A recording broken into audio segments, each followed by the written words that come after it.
നമസ്കാരം. രാഹുൽ മാങ്കൂട്ടത്തിനെതിരെ അല്ലെങ്കിൽ രാഹുൽ മാങ്കൂട്ടത്തിനെതിരെ ഉണ്ടായിട്ടുള്ള ലൈംഗികാരോപണം ശരിയെന്ന് തോന്നുന്ന ഒരു ശബ്ദ സന്ദേശം പുറത്തു വരികയാണ്. ഇതിനു മുമ്പ് വന്നിട്ടുള്ള അതേ ശബ്ദ സന്ദേശം കുറച്ച് വോയിസ് ക്വാളിറ്റിയിൽ പുറത്തേക്ക് വരുന്നു. ഒപ്പം ഒരു ചാറ്റ് കൂടെയുണ്ട്. അതായത് ഈ പെൺകുട്ടിയോട് എനിക്ക് നീ ഗർഭിണിയാവണം അല്ലെങ്കിൽ നിന്നെ ഞാൻ ഗർഭിണിയാക്കാം എന്ന അർത്ഥത്തിൽ പറയുന്നൊരു ചാറ്റ്. ശരിക്കും വ്യക്തിപരമായിട്ടുള്ളൊരു കാര്യമാണ് എങ്കിൽ പോലും ഇത് രാഷ്ട്രീയ കേരളത്തിൽ വലിയൊരു ചർച്ചയാണ്. തദ്ദേശ തിരഞ്ഞെടുപ്പ് കൂടെ ഉള്ള സമയത്താണ് ഇങ്ങനെ ഒരു ചർച്ച വരുന്നത്. എന്ത് തോന്നുന്നു ഇപ്പോൾ പുറത്തു വന്ന ആ ശബ്ദ സന്ദേശം കൂടെ കേൾക്കുമ്പോൾ? ഇത് ശരിക്കും പറഞ്ഞു കഴിഞ്ഞാൽ മുൻപ് പറഞ്ഞതുപോലെ തന്നെ ശരിയാണെന്ന് തോന്നിപ്പിക്കുന്നു എന്ന് നമുക്ക് പറയാൻ കഴിയില്ല. കാരണം അതിന്റെ ആധികാരികത അത് തെളിയിക്കപ്പെടണം. ഇനി അതുള്ളതാണോ അതോ ക്രിയേറ്റ് ചെയ്യപ്പെട്ടതാണോ എന്നൊക്കെ ഉള്ളത് തെളിയിക്കേണ്ടത് ആരാണ്? ഇവിടുത്തെ ക്രൈംബ്രാഞ്ചാണ്. ക്രൈംബ്രാഞ്ച് ഓൾറെഡി ഒരു കേസ് എടുത്തിട്ടുണ്ട്. അപ്പോൾ അതുമായി ബന്ധപ്പെട്ടിട്ട് അന്വേഷണം ഇവിടെ നടന്നതൊക്കെ നമ്മൾ രാഷ്ട്രീയ കേരളം കണ്ടതാണ്. ആ ഒരു അന്വേഷണത്തിൽ കൂടി ഉണ്ടായ ഒരേ ഒരു മാറ്റം എന്ന് പറയുന്നത് രാഹുലിന് കുറച്ച് ജനപിന്തുണ കൂടി എന്നുള്ളതാണ്. നമ്മളിപ്പോൾ പറഞ്ഞല്ലോ, വ്യക്തിപരമായ കാര്യം എന്ന് പറയുമ്പോൾ നമുക്ക് ആ ഒരു കാര്യത്തിൽ തന്നെ ചർച്ച മുൻപോട്ട് കൊണ്ടുപോകാം. വേറെ രാഷ്ട്രീയമായി ഇതിന് മറ്റൊരു മാനമുണ്ട്. കാരണം ശബരിമലയുമായി ബന്ധപ്പെട്ട് വലിയ വിവാദങ്ങൾ വന്നു നിൽക്കുന്ന ഒരു സമയത്താണ് രാഹുലിന്റെ ഈ ഒരു ചാറ്റും ഓഡിയോയും ഒക്കെ പുറത്ത് വന്നിരിക്കുന്നത്. ഒരിക്കലും ആ പെൺകുട്ടിയല്ല, ആ പെൺകുട്ടിയിൽ നിന്നല്ല ഇങ്ങനെ ഒരു ഓഡിയോ പുറത്തു പോയിരിക്കുന്നത്. അപ്പോൾ തന്നെ നമുക്ക് കൃത്യമായി അറിയാം ഇതൊരു രാഷ്ട്രീയം കളിയാണ് എന്നുള്ളത്. എല്ലാ കാലത്തും CPM-കാരുടെ പെണ്ണ് കേസുകൾ നിലനിൽക്കണമെന്നില്ലല്ലോ. അപ്പോൾ തെരഞ്ഞെടുപ്പ് കാലങ്ങളിലൊക്കെ എടുത്ത് നോക്കിയാൽ മതിയാകും CPM-കാർ ചില പെണ്ണ് കേസും കൊണ്ടുവരുന്നതൊക്കെ. അതവിടെ നിൽക്കട്ടെ. നമുക്ക് വ്യക്തിപരമായ കാര്യം എന്ന് പറഞ്ഞല്ലോ, ശരിയാണ്. നമുക്കിതിലെ വ്യക്തിപരമായ കാര്യത്തിലേക്ക് വരികയാണെങ്കിൽ എനിക്കോ മേഘയ്ക്കോ അല്ലെങ്കിൽ ഈ സമൂഹത്തിലെ ആർക്കും തന്നെയോ അതിനെ എതിർക്കാൻ കഴിയില്ല. രണ്ടുപേർ തമ്മിൽ ഉഭയകക്ഷി സമ്മതത്തോടെ നടന്ന ഒരു ബന്ധത്തെ എതിർക്കാൻ ആർക്കാണ് ഇവിടെ അധികാരമുള്ളത്? ഭരണഘടനയ്ക്ക് പോലും അത് ചോദ്യം ചെയ്യാൻ കഴിയില്ല. നമ്മുടെ സ്വാതന്ത്ര്യത്തിൽ ഉൾപ്പെടുന്ന ഒരു കാര്യമാണത്. ഈ രാഹുൽ മാങ്കൂട്ടത്തിൽ ആ സ്ത്രീയെ കയറി പിടിക്കുകയോ അല്ലെങ്കിൽ അവരെ എവിടെയെങ്കിലും കൊണ്ടുപോയി പീഡിപ്പിക്കുകയോ ഒന്നുമല്ല ചെയ്തിരിക്കുന്നത്. അവരുടെ രണ്ടുപേരുടെയും ചാറ്റുകളിൽ നിന്ന് തന്നെ വ്യക്തമാണ് അവർ തമ്മിൽ ഒരു കാലത്ത് സ്നേഹത്തിലായിരുന്നു എന്നുള്ളത്. ആ സ്നേഹത്തിലായിരുന്ന സമയത്ത് ഇവർ തമ്മിൽ ആ ചാറ്റിൽ നിന്ന് തന്നെ വ്യക്തമാണ്. അതായത് നിന്നെ ഞാൻ ഗർഭിണിയാക്കും, നീ ഗർഭിണിയാകാൻ തയ്യാറായിക്കൊള്ളൂ, നമുക്ക് ആ കുഞ്ഞിനെ വേണം എന്ന്. ഇപ്പൊ രാഹുൽ ഈശ്വറുമായി സംസാരിച്ചിരുന്നല്ലോ ഈ വിഷയവുമായി ബന്ധപ്പെട്ട്. രാഹുൽ ഈശ്വറും പറയുന്നത് എന്താണ്? അതായത് വ്യക്തിപരമായ കാര്യമാണ്. അതായത് ഒരു ഇഷ്ടമില്ലാത്ത ഒരു പെൺകുട്ടിയിൽ ഒരു കുട്ടി ജനിക്കണമെന്ന് ആരെങ്കിലും കരുതുമോ? ഇല്ലല്ലോ. അപ്പോൾ അത് വ്യക്തിപരമായ ഒരു കാര്യമാണ്. ഇതുവരെയും ആ പെൺകുട്ടി പ്രതികരിക്കാൻ തയ്യാറായിട്ടില്ല. എവിടെയും ആ പെൺകുട്ടി വന്ന് പ്രത്യക്ഷപ്പെട്ടിട്ടില്ല. ഇവിടുത്തെ ക്രൈംബ്രാഞ്ച് പല തവണ കയറി ഇറങ്ങി ചോദിച്ചതാണ് പരാതിപ്പെടുമോ എന്ന് ചോദിച്ചുകൊണ്ട്. അവസാനം നമ്മൾ കേട്ട ഒരു വാർത്ത എന്താണ്? ഒരു IPS-കാരിയെ പോലും ഇറക്കി രാഷ്ട്രീയം കളിച്ചു. രാഹുൽ മാങ്കൂട്ടത്തിൽ ഇരയാക്കി എന്ന് പറയുന്ന ആ പെൺകുട്ടി ഒന്ന് പരാതി തരൂ എന്ന് പറഞ്ഞുകൊണ്ട് ഒരു IPS-കാരി ആ പെൺകുട്ടിയെ വിളിച്ചു എന്നാണ് വാർത്തകൾ വന്നത്. അപ്പോൾ അവർ പരാതിപ്പെടാൻ അവർ തയ്യാറല്ല എന്ന് വീണ്ടും വീണ്ടും ആവർത്തിക്കുമ്പോൾ അതിൽ നിന്ന് നമ്മൾ വ്യക്തമാക്കേണ്ട ഒരു കാര്യമുണ്ട്. അവരുടെ വ്യക്തിപരമായ കാര്യമാണത്. അതിനെ ചോദ്യം ചെയ്യാനോ അല്ലെങ്കിൽ അത് നമുക്കൊരു അന്തിചർച്ചയാക്കാനോ അതിനെ വെച്ച് രാഷ്ട്രീയം കളിക്കാനോ നമുക്ക് കഴിയില്ല. ഇവിടെ വീണ്ടും ഇന്ന് രാഹുൽ മാങ്കൂട്ടത്തിന്റെ ഈ ഓഡിയോ വന്നപ്പോഴത്തേക്ക് വീണ്ടും പുറത്തു വന്ന ചില കാര്യങ്ങളുണ്ട്. അതായത് ചില കമ്മി ഗ്രൂപ്പുകളിൽ നിന്ന് വരുന്ന ഒരു ചോദ്യമാണ്, മുകേഷിന്റെ കേസ് വന്നപ്പോൾ ഇതൊന്നും ആയിരുന്നില്ലല്ലോ, ഇവിടെ കേരളം ഇളക്കി മറിക്കുകയായിരുന്നില്ലേ, സഖാക്കളുടെ കാര്യത്തിൽ മാത്രമേ ഈ അന്തിചർച്ചയ്ക്കൊക്കെ മാധ്യമങ്ങൾക്ക് സ്കോപ്പ് ഉണ്ടോ എന്നുള്ളത്. ഇത് രണ്ടും രണ്ട് കേസാണ്. കാരണം രാഹുൽ മാങ്കൂട്ടത്തിന്റെ വിഷയത്തിൽ ആ പെൺകുട്ടി പരാതിപ്പെടാൻ ഇതുവരെ തയ്യാറായിട്ടില്ല. പക്ഷേ മുകേഷിന്റെ കാര്യത്തിലേക്ക് വരുമ്പോൾ ആ സ്ത്രീ മുകേഷിനെതിരെ പരാതി കൊടുത്തിരുന്നു. പിന്നീട് ചില സെറ്റിൽമെന്റ് ഒക്കെ നടത്തിയിട്ടാണ് ആ കേസ് തേച്ചു മാച്ച് കളഞ്ഞതാണ്. അപ്പോൾ ഇതാണ് ഈ കേസുകൾ തമ്മിലുള്ള വ്യത്യാസം. ഇവിടെ ഇവരുടെ ക്രൈംബ്രാഞ്ചാണ്. ഇന്നിപ്പോൾ രാഹുൽ മാങ്കൂട്ടത്തിൽ പ്രതികരിച്ചിട്ടുണ്ടല്ലോ. മാധ്യമങ്ങൾ വളഞ്ഞിട്ട് ചോദ്യം ചെയ്യുകയായിരുന്നു രാഹുൽ മാങ്കൂട്ടത്തിൽ അപ്പോൾ പറഞ്ഞ ഒരു കാര്യമെന്ന് പറയുന്നത്, അന്വേഷണം നടക്കുകയാണല്ലോ, അന്വേഷണം നടക്കട്ടെ, സത്യം പുറത്തേക്ക് വരട്ടെ എന്നുള്ള. അപ്പോൾ ഒരു മാധ്യമം ചോദിക്കുന്നുണ്ട്, അത് MLA-യുടെ വോയിസ് തന്നെ ആണെങ്കിൽ ഗർഭചിത്രത്തിന് പ്രേരിപ്പിക്കുന്നത് കുറ്റകരമല്ലേ, MLA അറസ്റ്റ് ചെയ്യാൻ വകുപ്പില്ലേ? അപ്പം രാഹുൽ മാങ്കൂട്ടത്തിൽ പറയുന്നുണ്ട്, എന്നെ അറസ്റ്റ് ചെയ്തോളൂ, അന്വേഷണം നടക്കുന്നുണ്ടല്ലോ, കുറ്റക്കാരനാണ് എന്ന് തെളിഞ്ഞിട്ടുണ്ടെങ്കിൽ എന്നെ അറസ്റ്റ് ചെയ്തോളൂ എന്ന് പറയുന്നുണ്ട്. അപ്പോൾ അത്ര കോൺഫിഡന്റ് ആയി രാഹുൽ മാങ്കൂട്ടത്തിൽ അത് പറയണമെങ്കിൽ അയാൾക്കും ഉറപ്പുണ്ട് ആ പെൺകുട്ടി പരാതിപ്പെടില്ല എന്നുള്ളത്. ഇതിനു മുൻപ് നമ്മൾ കേട്ട ഒരു കാര്യമാണ്, രാഹുൽ മാങ്കൂട്ടത്തിലിനെ പേടിച്ചിട്ടാണ് ആ പെൺകുട്ടി പരാതിപ്പെടാത്തത് എന്നുള്ളത്. ഈ പേടിക്കാൻ മാത്രം രാഹുൽ മാങ്കൂട്ടത്തിൽ ഒരു MLA മാത്രമാണ് രാഹുൽ മാങ്കൂട്ടത്തിൽ. അത് മാത്രമല്ല, ഇപ്പോഴത്തെ ഏതെങ്കിലും ഒരു പെൺകുട്ടികളെ ഇതുപോലെ ഭീഷണിപ്പെടുത്തിയോ അല്ലെങ്കിൽ ബ്ലാക്ക് മെയിൽ ചെയ്തോ ഒന്നും പരിധിയിൽ നിർത്താൻ പറ്റുന്ന കാര്യമല്ല. ഇത് സംസ്ഥാനം ഭരിക്കുന്ന മുഖ്യമന്ത്രിയാണ് ആ പെൺകുട്ടിക്ക് പ്രൊട്ടക്ഷൻ കൊടുക്കാമെന്ന് പറഞ്ഞത്. എന്തെങ്കിലും ഭയന്നിട്ടാണ് ആ പെൺകുട്ടി പരാതിപ്പെടാത്തതെങ്കിൽ ഞങ്ങൾ സംരക്ഷണം ഒരുക്കും എന്ന് പറഞ്ഞത് സംസ്ഥാനം ഭരിക്കുന്ന ഇതിലിപ്പോ ആധികാരികത നമുക്കും പറയാൻ പറ്റില്ല എങ്കിൽ പോലും ഇപ്പൊ വരുന്ന റിപ്പോർട്ട് പ്രകാരം മുഖ്യമന്ത്രിയെ നേരിട്ട് കണ്ട് പെൺകുട്ടി പരാതി കൊടുക്കാൻ പോകുന്നു എന്നതാണ് ബ്രേക്കിംഗ് ഹെഡ്ലൈൻസ്. ഇതിനു മുമ്പും ഇതേ വിവാദം ഉണ്ടായ സമയത്ത് പറഞ്ഞു കേട്ടിട്ടുണ്ട് പെൺകുട്ടി പരാതി കൊടുക്കാൻ പോകുന്നു എന്നുള്ളത്. പക്ഷെ അന്നൊന്നും പരാതി കൊടുക്കാനല്ലേ പെൺകുട്ടി ഒന്ന് മുന്നിലേക്ക് വന്നിട്ടില്ല. ഇവിടെയും ഇതേ രീതിയിലുള്ള ആവർത്തിച്ച് കേൾക്കുന്നുണ്ട് പെൺകുട്ടി മുഖ്യമന്ത്രിയെ നേരിൽ കണ്ട് പരാതി കൊടുക്കും എന്നാണ് ഇപ്പോൾ പറയുന്നത്. ഞാൻ ഒരു മാധ്യമത്തിൽ കണ്ടിരുന്നു, അതായത് മുൻപ് ആ പെൺകുട്ടി പരാതിപ്പെടാതെ പിന്മാറിയത് ഇരുവരും തമ്മിലുള്ള എന്തൊക്കെയോ കരാറിന്റെ അടിസ്ഥാനത്തിലാണ്. എന്നാൽ ആ കരാറുകൾ പറഞ്ഞ എന്തോ ഒരു വാക്ക് കൊടുത്തു, ആ വാക്കിന്റെ ബലത്തിലാണ് അന്ന് പരാതിപ്പെടാതിരുന്നത്. പിന്നീട് കൊടുത്ത വാക്ക് പാലിക്കപ്പെട്ടില്ലേ, അതാണോ ഇപ്പോൾ വീണ്ടും ഇങ്ങനെ ഒരു ഓഡിയോ സന്ദേശങ്ങളൊക്കെ പുറത്തേക്ക് വന്നത് എന്നുള്ള ഒരു ചോദ്യമുണ്ട്.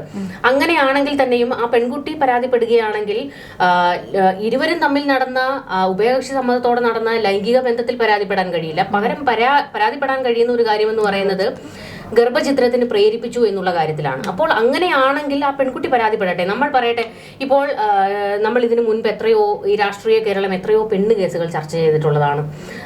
ഉദാഹരണം, സോളാർ കേസ് എത്ര ഇട്ട് തട്ടിയതാണ്. ഒരു മനുഷ്യന്റെ രാഷ്ട്രീയം ഇല്ലാതാക്കാൻ ഇവിടെ എന്തെല്ലാം കളികൾ നടന്നു. ആ മനുഷ്യനെ കുടുംബത്തോടെ വേട്ടയാടി, ആ മനുഷ്യന്റെ പ്രായം പോലും ഓർത്തില്ല. അദ്ദേഹത്തിന്റെ 2 പെൺമക്കളെ സമൂഹം എത്രത്തോളം, അതായത് മാധ്യമങ്ങൾ തേജോവധം ചെയ്ത് സംസാരിച്ചതാണ്. അപ്പോൾ അതുപോലെ ഇനി ഒരു പെണ്ണ് കേസും കൊണ്ടുവന്നാൽ നിലനിൽക്കില്ല. തെളിവ് കൊണ്ടുവരൂ എന്നുള്ളതാണ് ഏറ്റവും പ്രധാനപ്പെട്ട ചോദ്യം. അവിടെയാണ് നമ്മൾ ജനങ്ങളുടെ ഒരു രീതി മാറിയിട്ടുണ്ട്. മുൻപൊക്കെ ഇതുപോലെയുള്ള സോളാർ കേസുകളൊക്കെ ഇക്കിളിപ്പെടുത്തുന്ന കഥകൾ കൊണ്ട് ആഘോഷിച്ച് നടന്നിട്ടുണ്ട്, ഇല്ല എന്നല്ല. പക്ഷെ ഇപ്പം ആ ഒരു കാലം മാറിക്കഴിഞ്ഞു. ആൾക്കാർക്ക് അവരുടെ സ്വാതന്ത്ര്യത്തെക്കുറിച്ച് അറിയാം, അവരുടെ ലൈംഗികതയെക്കുറിച്ച് ഉള്ള കാര്യങ്ങൾ ഓപ്പണായി ചർച്ച ചെയ്യുന്ന കാലമാണിത്. അപ്പോൾ ഈ പുരോഗമനം പറയുന്ന CPM-കാർ 2 പേർ തമ്മിലുള്ള അവർ തമ്മിലുള്ള ഇത്തരത്തിലുള്ള സ്വകാര്യമായി നടന്ന ഒരു കാര്യത്തെ പല വേദികളിലേക്കും കൊണ്ടുവന്ന് നിർത്തി ചർച്ച ചെയ്യുമ്പോൾ ഇവർ കൊടുക്കുന്ന ഒരു സമൂഹത്തിന് കൊടുക്കുന്ന ഒരു ചിന്ത എന്താണ്? ഒരു വഴിക്കൂടി ഇവർ ഇതിനെല്ലാം പിന്തുണയ്ക്കുകയും ചെയ്യുന്ന ആൾക്കാരാണ്. 2 പേർ തമ്മിൽ അങ്ങനെ ഒരു ബന്ധം ഉണ്ടായിട്ടുണ്ടെങ്കിൽ അതിനെ എതിർക്കാൻ നമ്മളാരാണ്? നമ്മൾക്ക് ആർക്കും അത് കഴിയില്ല. അപ്പോൾ അതാണ് ഏറ്റവും പ്രധാനപ്പെട്ട ഒരു വിഷയം. പിന്നെ ഈ ആൾക്കാരുടെ ചിന്തകളും കാര്യങ്ങൾ മാറി എന്ന് പറയുമ്പോൾ, അതായത് ഇന്നത്തെ കാലത്ത് ചെറുപ്പക്കാർ അധികാര പദവികളിൽ എത്തുന്നതിനെ പൂർണ്ണമായും പിന്തുണയ്ക്കുന്ന ഒരു സമൂഹമാണ്. കാരണം അവർക്ക് എന്തൊക്കെയോ ചെയ്യാൻ കഴിയും, ഒരുപാട് മാറ്റങ്ങൾ കൊണ്ടുവരാൻ അവർക്ക് കഴിയും എന്നുള്ള ഒരു ചിന്തയാണ്. അങ്ങനെ അവർ കാണുന്ന കുറച്ച് ആൾക്കാരുണ്ട്. ഷാഫി പറമ്പിൽ, രാഹുൽ മാങ്കൂട്ടത്തിൽ, ഈ പറയുന്ന CPM-ന്റെ എത്രയോ യുവനിര നേതാക്കളെ പിന്തുണയ്ക്കുന്നവരുണ്ട്. അപ്പോൾ അങ്ങനെയൊക്കെ കാലം ഒരുപാട് മാറുന്നുണ്ട്. അങ്ങനെയാണ് നമ്മൾ ഇതിനു മുൻപൊരു ആരോപണം കേട്ടുവല്ലോ, ഷാഫി പറമ്പിൽ ചില കാണാൻ കൊള്ളാവുന്ന പെൺകുട്ടികളെ ബാംഗ്ലൂരുവിന് കൊണ്ടുപോകുന്നു എന്ന് പറഞ്ഞുകൊണ്ടൊരു വലിയ ബോംബ് ഇവരുടെ തന്നെ പാലക്കാട്ടെ CPM നേതാവ് പൊട്ടിച്ചല്ലോ. അന്ന് ജനങ്ങൾ ചോദിച്ച, അവിടുത്തെ പാലക്കാട്ടുകാരാണ് ഈ പറയുന്ന CPM നേതാവിനെതിരെ ചോദ്യം ചോദിച്ചു, തെളിവ് കൊണ്ടുവരും. അപ്പോൾ രാഹുൽ മാങ്കൂട്ടത്തിന്റെയും കാര്യത്തിൽ ഇതാണ് ജനങ്ങളുടെ തീരുമാനം. നിങ്ങൾ തെളിവ് കൊണ്ടുവരൂ. അയാൾ കുറ്റക്കാരനാണെങ്കിൽ തെളിവ് കൊണ്ടുവരൂ. നിങ്ങളുടെ അന്വേഷണ ഏജൻസിയാണല്ലോ അന്വേഷണം നടത്തിക്കൊണ്ടിരിക്കുന്നത്. ഗർഭക്കഥയ്ക്ക് ബംഗളൂരു വരെ തപ്പിപ്പോയ ക്രൈംബ്രാഞ്ചിന്റെ കഥ നമ്മൾ കേട്ട് കഴിഞ്ഞതാണ്. ആ സമയത്ത് നമ്മൾ മാധ്യമങ്ങളുടെ കൃത്യമായ റൂട്ട് മാപ്പിനനുസരിച്ചല്ലേ ഇവിടെ ക്രൈംബ്രാഞ്ച് പ്രവർത്തിച്ചത്. കാരണം ഒരു മാധ്യമം തന്നെ പറയുകയാണ്, നാളെ ഞങ്ങൾ കേരളം ഞെട്ടുന്ന ഒരു ബ്രേക്കിംഗ് പുറത്തു വിടും. എന്നിട്ട് കേരളം ഞെട്ടിയായിരുന്നു? ഞെട്ടിയില്ല. രാഹുൽ മാങ്കൂട്ടത്തിൽ വിഷയം തന്നെയായിരുന്നു അവരെടുത്തിട്ടത്. അതായത് രാഹുൽ വേറെയും മറ്റേ സ്ത്രീകളെ ഗർഭിണികളാക്കി എന്നുള്ളൊരു വലിയ ബോംബൊക്കെ പൊട്ടിച്ചു. അന്ന് കേരളം എന്തുകൊണ്ട് അതിനെ ചവിട്ടുകുട്ടയിലേക്ക് എടുത്തു കറിഞ്ഞു? ഇനി അതൊന്നും നടപ്പിലാകാൻ പോകുന്നില്ല. സമൂഹം മാറിയിട്ടുണ്ട്. അവർക്കറിയാം നല്ലത് ഏതാണ്, ചീത്ത ഏതാണ്. നല്ലതിനെ ഉൾക്കൊള്ളാനും മറ്റേതിനെ തള്ളിക്കളയാനും ഒക്കെ വിവേകമുള്ള മനുഷ്യരാണ് ഇന്നത്തെ കാലത്തുള്ളത്. അപ്പോൾ ഇത്തരത്തിലുള്ള രാഷ്ട്രീയ കളികളൊന്നും നടക്കത്തില്ല. ഇപ്പോൾ നമ്മൾ ഈ രാഹുൽ മാങ്കൂട്ടത്തിൽ വിഷയം സംസാരിച്ചപ്പോഴുള്ള എല്ലാം നമ്മൾ ഈ ഒരു നിലപാട് തന്നെയാണ് സ്വീകരിച്ചത്. പക്ഷെ അപ്പോഴും നമ്മൾ പറയുന്നുണ്ട്, അതായത് അയാൾ തെറ്റുകാരനാണെങ്കിൽ ശിക്ഷിക്കപ്പെടണം. അയാൾ തെറ്റുകാരനാണ് എന്ന് തെളിയിക്കേണ്ട ഉത്തരവാദിത്വം ഇവിടുത്തെ അന്വേഷണ ഏജൻസികൾക്കുണ്ട്. ആ പെൺകുട്ടി പരാതിപ്പെടുകയാണെങ്കിൽ അന്വേഷണം കൃത്യമായി നടത്തി അതിലയാൾ തെറ്റുകാരനാണെങ്കിൽ അയാളെ മാറ്റി നിർത്തട്ടെ. ഞാൻ പറയട്ടെ, ഈ പറയുന്ന കോൺഗ്രസിനെ നമ്മൾ രാഹുൽ വിഷയത്തിൽ കൈയടിക്കേണ്ട ഒരു കാര്യമുണ്ട്. കാരണം അവർ ഒരു ആരോപണം വന്നപ്പോൾ തന്നെ അയാളെ മാറ്റി നിർത്തി പാർട്ടി. അപ്പോൾ അത്തരത്തിലുള്ള നിലപാടുകളൊക്കെ അവർ സ്വീകരിച്ചു. ഇവിടെ മുകേഷ് MLA-ക്കെതിരെ പരാതിപ്പെട്ടിട്ട് പോലും MLA സ്ഥാനം രാജിവെപ്പിക്കാൻ അനുവദിച്ചില്ലല്ലോ. ഇവരുടെ വനിതാ നേതാക്കൾ PK ശ്രീമതി എന്താണ് പറഞ്ഞത്? PK ശ്രീമതി പറഞ്ഞത്, അങ്ങനെ ആരോപണം വന്നു എന്ന് പറഞ്ഞ ഉടനെ അങ്ങ് രാജിവെക്കേണ്ട കാര്യമില്ല. തൊട്ടപ്പുറത്തും അത് തന്നെയല്ലേ, അയാൾക്കെതിരെ ഒരു പരാതി പോലും ആ പെൺകുട്ടി പറഞ്ഞിട്ടില്ല. ആദ്യം എടുത്ത കേസിനകത്ത് 5 പേര് പരാതിപ്പെട്ടത് 3ാം കക്ഷികളാണ്. ഈ FIR കൊണ്ട് കോടതിയിലോട്ട് പോയി കഴിഞ്ഞാൽ ആ കോടതി 4ആയിട്ട് വലിച്ചു കീറുമെന്ന് അറിയാവുന്നത് കൊണ്ടാണ് ക്രൈംബ്രാഞ്ച് നിലപാട് മാറ്റിയത്. അന്വേഷണം ശക്തമായി നടക്കട്ടെ എന്ന് പറയുന്നത്. ഇതുവരെ അതിലൊരു തെളിവ് കണ്ടെത്താൻ കഴിഞ്ഞിട്ടില്ലല്ലോ. ഇതിലിപ്പോ രാഹുൽ മാങ്കൂട്ടത്തിൽ പറയുന്ന ഒരുപാട് കാര്യങ്ങളുണ്ട്. അതായത് ഈ ശബ്ദ സന്ദേശം പുറത്തു വന്നപ്പോൾ പ്രതികരണം നടത്തിയിരുന്നു. അതിൽ പ്രധാനമായിട്ടും അദ്ദേഹത്തോട് ഒരു മാധ്യമ പ്രവർത്തകൻ ചോദിക്കുന്നു, ഈ പറഞ്ഞ വോയിസ് താങ്കളുടേത് തന്നെയാണോ എന്നുള്ള ചോദ്യം. അവിടെ തന്നെ മാധ്യമങ്ങളുടെ ആ ഒരു ബ്രേക്ക് ലൈൻ പൊട്ടി എന്നുള്ളതാണ്. അതായത് നമ്മളൊരു വാർത്ത കിട്ടുമ്പോൾ സ്വാഭാവികമായിട്ട് നമ്മൾ ആദ്യം ചെയ്യുന്നത് ഇത് ആധികാരികമാണോ, ഇദ്ദേഹത്തിന് തന്നെയാണോ, ആദ്യം അദ്ദേഹത്തോട് ചോദിക്കുക എന്നുള്ളതാണ്. കൊടുക്കുന്നതും കൊടുക്കാത്തതും ചാനലിന്റെ മാത്രം എത്തിക്സ് ആണെങ്കിലും അത് അദ്ദേഹത്തിന്റെ തന്നെയാണോ എന്ന് ഉറപ്പ് വരുത്തിയിട്ട് വേണം കൊടുക്കാൻ. പക്ഷേ ഈ പറയുന്ന മാധ്യമം ഇത് രാഹുലിൻ്റേത് തന്നെ എന്നുള്ള വോയിസ് എന്ന് പറഞ്ഞുകൊണ്ടാണ് വാർത്ത കൊടുക്കുന്നത്. ആ വാർത്ത ഞാനും കണ്ടതാണ്. പക്ഷേ മണിക്കൂറുകൾക്കുള്ളിൽ അതേ ചാനലിന്റെ മറ്റൊരു റിപ്പോർട്ടർ പോയിട്ട് ചോദിക്കുകയാണ്, ഈ ശബ്ദ സന്ദേശം താങ്കളുടേത് തന്നെയാണോ. രാഹുൽ ചോദിക്കുകയാണ്, എൻ്റേതെന്ന് പറഞ്ഞ് എൻ്റെ സമ്മതം കൂടാതെ എൻ്റെ ഫോട്ടോ സഹിതം കൊടുത്ത ഒരു ശബ്ദത്തിന്റെ ഉടമ ഞാനാണോ എന്ന് ചോദിക്കുന്നതിൽ അർത്ഥമില്ല. ഇനി ഈ പറയുന്നത് പോലെ ഇതിന്റെ നിരപരാധിത്വം ജനങ്ങളോട് തെളിയിക്കണമെന്നാണ് നിങ്ങൾ പറയുന്നത്. നിങ്ങൾക്ക് അതിനുള്ള ഒരു മാധ്യമം എന്ന് പറയുന്നത് മീഡിയാസ് മാത്രമല്ല, അതിനല്ലാതെ ഒരുപാട് മാർഗങ്ങളുണ്ട്. സോഷ്യൽ മീഡിയ ഏറ്റവും കൂടുതൽ ആക്റ്റീവായിട്ട് നിൽക്കുന്ന ഒരു സൊസൈറ്റിയിലാണ് നമ്മൾ ജീവിക്കുന്നത്. അപ്പോൾ മാധ്യമങ്ങളുടെ മുന്നിൽ നിന്ന് മാത്രം എനിക്കിത് തെളിയിക്കേണ്ട ആവശ്യമില്ല. ഞാനിത് ആദ്യം കോടതിയെ, നീതിന്യായ വ്യവസ്ഥയെ കൃത്യമായിട്ട് തെളിയിച്ചതിന് ശേഷം മാധ്യമങ്ങൾക്കും ജനങ്ങൾക്ക് മാധ്യമങ്ങളോടല്ല, കാരണം മാധ്യമങ്ങളോട് ഒരു ദേഷ്യം രാഹുൽ മാങ്കൂട്ടത്തിന് വന്നു കഴിഞ്ഞു. കാരണം എന്താണ് വസ്തുത എന്ന് അറിയുന്നതിന് മുമ്പേ കുറച്ച് റീച്ചിന് വേണ്ടി തന്നെ ആയിരിക്കാം, റീച്ചിന് വേണ്ടി ഇങ്ങനെ ഓരോ കാര്യങ്ങൾ പറഞ്ഞു കൊണ്ടുവരുന്നുണ്ട്. മാധ്യമങ്ങളോടൊരു ഗ്യാപ്പ് രാഹുൽ മാങ്കൂട്ടത്തിന് വന്നു കഴിഞ്ഞു. ഇതിനു മുമ്പ് വിവാദമുണ്ടായ സമയത്തൊന്നും ഇത്രയൊന്നും ക്ഷുഭിതനായിട്ട് കണ്ടില്ല. ഈ തവണ രാഹുൽ മാങ്കൂട്ടത്തിൽ ശക്തമായിട്ട് തന്നെയാണ് മറുപടി പറയുന്നത്. ചോദിക്കുന്ന ചോദ്യങ്ങൾക്കൊക്കെ ദേഷ്യത്തിൽ തന്നെയാണ് പറയുന്നത്. ഞാൻ തെളിയിക്കേണ്ടുന്ന സമയത്ത് എൻ്റെ അഭിഭാഷകൻ പറഞ്ഞതുപോലെ അതെവിടെയാണോ തെളിയിക്കേണ്ടത് അത് ഞാൻ തെളിയിച്ചിരിക്കും എന്നുള്ള ഒരു ഉറപ്പ് അദ്ദേഹം പറയുമ്പോൾ ചെയ്ത കാര്യങ്ങൾക്ക് ഒരു വ്യക്തത എന്തായാലും അദ്ദേഹത്തിനുണ്ട് എന്നുള്ളത് നമുക്ക് മനസ്സിലാവുന്നുണ്ട്. പിന്നെ ഈ പറയുന്നത് ഈ യുവതിയുടെ കാര്യമാണെങ്കിൽ അത് ശരിക്കും അവരുടെ കൺസേണോട് കൂടെ നടന്നിട്ടുള്ള ഒന്നാണ് എന്നതും വ്യക്തമാണ്. പിന്നെ ഗർഭചിത്രം അത് നിയമവിരുദ്ധമാണ്, അതിനെ പ്രോത്സാഹിപ്പിച്ചിട്ടുണ്ട് എങ്കിൽ, പ്രേരിപ്പിച്ചിട്ടുണ്ട് എങ്കിൽ അതാണ് ഇനി കോടതി തെളിയിക്കേണ്ടുന്നത്. ഇതൊരു രാഷ്ട്രീയ വിഷയമായി മാറുന്നത് ഒരു നേതാവാണ് എന്നതുകൊണ്ടാണല്ലോ. പക്ഷേ ഈ പറയുന്ന സംഭവങ്ങൾ നടന്നിരിക്കുന്നത് അല്ലെങ്കിൽ ഗർഭിണി ആയിരിക്കുന്ന സമയം ഇദ്ദേഹം ഒരു നേതാവായിരുന്നു അല്ലെങ്കിൽ ഒരു MLA ആയിരുന്നു എന്നത് നമുക്കറിയില്ല. അത് MLA ആയിരിക്കുന്ന സമയത്തല്ല, അതിന് മുൻപുണ്ടായിരുന്ന ഒരു ബന്ധമാണ് എന്നതിന് മുൻപ് വിവരങ്ങൾ പുറത്തു വന്നിരുന്നു. അതൊക്കെ ഇനി തെളിയിക്കപ്പെടേണ്ടതാണ്. രാഹുൽ ഈശ്വറുമായിട്ട് ഈ വിഷയത്തിൽ സംസാരിച്ചിരുന്നു. രാഹുൽ ഈശ്വർ തുടക്കം മുതൽ തന്നെ രാഹുൽ മാങ്കൂട്ടത്തിനെ പിന്തുണച്ച് നിൽക്കുന്ന ഒരാളാണ്. അപ്പോൾ രാഹുൽ ഈശ്വർ എന്താണ് ഈ വിഷയത്തിൽ അദ്ദേഹം പറഞ്ഞതും ഇത് തന്നെയാണ്. അതായത് ഇവർ തമ്മിൽ ഉണ്ടായിരുന്നത് ഈ പറയുന്നത് പോലെ ചീറ്റിങ്ങോ അല്ലെങ്കിൽ അദ്ദേഹത്തിന്റെ പൊസിഷൻ വെച്ചിട്ടുള്ള ദുരുപയോഗമോ ഒന്നുമല്ല. കൃത്യമായിട്ട് അവർ തമ്മിലുള്ള ഒരു സ്നേഹത്തിന്റെ ഒരു അതിന്റെ ഏറ്റവും വലിയ തെളിവായിട്ടാണ് ഇപ്പോൾ പുറത്തു വന്ന വോയിസ് എന്നാണ് രാഹുൽ ഈശ്വറിന്റെ ഒരു വ്യൂ പോയിന്റിൽ പറയുന്നത്. കാരണം പറ്റിച്ചിട്ടല്ല, രണ്ട് പേര് തമ്മിലുള്ള സ്നേഹം അതിന്റെ ഭാഗമായിട്ട്. ഇപ്പോൾ ലൈംഗിക ചുവയോടെ മാത്രമാണ് ഒരു യുവതിയെടുത്ത് നിന്നിരുന്നെങ്കിൽ സ്വാഭാവികമായിട്ട് എന്താണ്, കാര്യം കഴിഞ്ഞു കഴിഞ്ഞാൽ അവിടെ ഇട്ടിട്ട് പോകുന്ന രീതിയാണല്ലോ. പക്ഷേ ഇവിടെ അതല്ല. നമുക്കൊരു കുട്ടി വേണമെന്ന് പറയുന്നത് കല്യാണം കഴിച്ചോ കഴിക്കാതെയോ എന്താണെങ്കിലും ആ ഒരു ദമ്പതികൾക്കിടയിൽ ആ ഒരു ബന്ധം സ്ട്രോങ് ആക്കാൻ വേണ്ടിയിട്ടുള്ള ഒരു തീരുമാനമാണ്. ആ പെൺകുട്ടിയുടെ ഒപ്പം ഉണ്ടാകണം എന്നുള്ള തീരുമാനമാണ്. നമുക്കിടയിൽ ഒരു കുഞ്ഞ് വേണം എന്നുള്ള രീതിയിലേക്ക് രാഹുൽ മാങ്കൂട്ടം പറഞ്ഞിട്ടുണ്ടെങ്കിൽ, രാഹുലാണ് പറയുന്നത് നമുക്കൊരു കുട്ടി വേണം എന്ന് വാശി പിടിച്ചത് ആ പെൺകുട്ടി തന്നെ പറയുന്നുണ്ട് ആ ചാറ്റിനകത്ത്.